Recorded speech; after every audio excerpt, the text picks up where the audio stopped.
हिंदू धर्म में माघी पूर्णिमा का विशेष महत्व होता है। इस दिन भगवान श्री हरि की विशेष पूजा अर्चना की जाती है।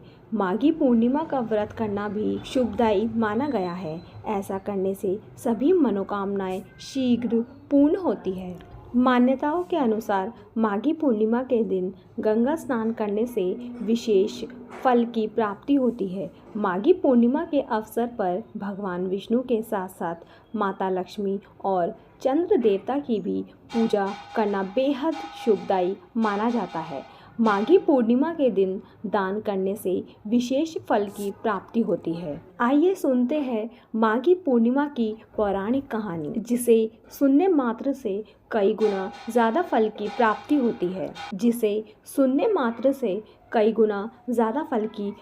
होती है। पौराणिक कथा के अनुसार कांतिका नगर में एक ब्राह्मण रहता था, जिसका नाम धनेश्वर था। वह भिक्षा मांगकर अपना जीवन गुजार रहा था। उसकी कोई संतान नहीं थी। एक दिन भिक्षा मांगने के दौरान लोगों ने ब्राह्मण की पत्नी को बांझ कहकर ताने मारे और उसे भिक्षा देने से मना कर दिया। इस घटना से ब्राह्मण की पत्नी बहुत दुखी हुई, जिसके बाद उसे किसी ने 16 दिन तक मां काली की पूजा करने की सलाह दी। ब्राह्मण दंपत्ति ने 16 दिनों तक मां काली का पूजन किया। दंपत्ति की पूजा से प्रसन्न होकर 16वें दिन मां काली साक्षात प्रकट हुई और उसे गर्भवती होने का वरदान दिया। इसके साथ ही मां काली ने उस ब्राह्मणी से हर पूर्णिमा के दिन दीपक जलाने को कहा और धीरे धीरे पूर्णिमा पर दीपक की संख्या बढ़ा देने की बात कही। साथ ही दोनों पति पत्नी को मिलकर पूर्णिमा का व्रत रखने को भी कहा।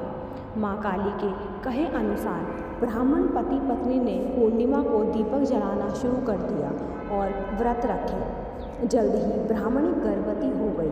कुछ समय बाद ब्राह्मणी ने एक पुत्र को जन्म दिया। दोनों ने अपने पुत्र का नाम देवदास रखा, लेकिन देवदास की उम्र अधिक नहीं थी।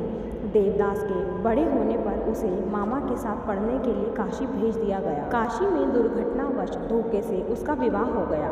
कुछ समय बाद काल उसके प्राण लेने आया, लेकिन उस दिन पूर्णिमा थी और ब्राह्मण दंपत्ति ने उस दिन भी अपने पुत्र के लिए व्रत रखा था, जिसके चलते काल ब्राह्मण पुत्र का कुछ नहीं बिगाड़ पाया। इस तरह पूर्णिमा के दिन व्रत करने से श्रद्धालुओं को सभी कष्टों और संकटों से मुक्ति मिलती है।